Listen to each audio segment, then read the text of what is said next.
Railway స్టేషన్లో జరిగిన తొక్కిసలాటలో మరణించిన వారి వివరాలు రైల్వే శాఖ వెల్లడించింది. మృతులంతా బీహార్, ఢిల్లీ వాసులుగా అధికారులు గుర్తించారు.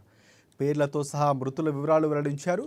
మృతుల్లో ఆహాదేవి, పింకీదేవి, షీలాదేవి, వ్యోమ్, పూనందేవి, లలితాదేవి, సురుచి, కృష్ణదేవి, విజయ్, నీరజ్, శాంతిదేవి, పూజా కుమార్, పూనం, సంగీత మాలిక్, మమతా ఝా, అలాగే రియా సింగ్, బేబీ కుమారి, మనోజ్గా గుర్తించారు. తొక్కిసలాట మృతుల కుటుంబాలకు ఇండియన్ రైల్వే ఎక్స్గ్రేషియాను కూడా ప్రకటించింది. మృతుల కుటుంబాలకు 10 లక్షల రూపాయల చొప్పున పరిహారం, తీవ్ర గాయాలైన వారికి 2.5 లక్షల రూపాయల చొప్పున పరిహారం అందజేయబోతున్నట్లుగా ప్రకటించింది. అలాగే స్వల్ప గాయాలతో చికిత్స పొందుతున్న వారికి 1 లక్ష రూపాయల చొప్పున ఎక్స్గ్రేషియా ప్రకటించింది రైల్వే శాఖ.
రైల్వే స్టేషన్లో జరిగిన తొక్కిసలాటలో మరణించిన వారి వివరాలు రైల్వే శాఖ వెల్లడించింది. మృతులంతా బీహార్, ఢిల్లీ వాసులుగా అధికారులు గుర్తించారు.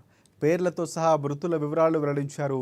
మృతుల్లో ఆహాదేవి, పింకీదేవి, షీలాదేవి, వ్యోమ్, పూనందేవి, లలితాదేవి, సురుచి, కృష్ణదేవి, విజయ్, నీరజ్, శాంతిదేవి, పూజా కుమార్, పూనం, సంగీత మాలిక్, మమతా ఝా, రియా సింగ్, బేబీ కుమారి, మనోజ్గా గుర్తించారు. ఇక తొక్కిసలాట మృతుల కుటుంబాలకు ఇండియన్ రైల్వే ఎక్స్గ్రేషియాను ప్రకటించింది. మృతుల కుటుంబాలకు 10 లక్షల రూపాయల చొప్పున పరిహారం, తీవ్ర గాయాలైన వారికి 2,50,000 రూపాయల చొప్పున పరిహారం అందజేస్తున్నట్లుగా ప్రకటించారు. అలాగే స్వల్ప గాయాలతో చికిత్స పొందుతున్న వారికి 1 లక్ష రూపాయల చొప్పున ఎక్స్గ్రేషియాను ప్రకటించింది రైల్వే శాఖ.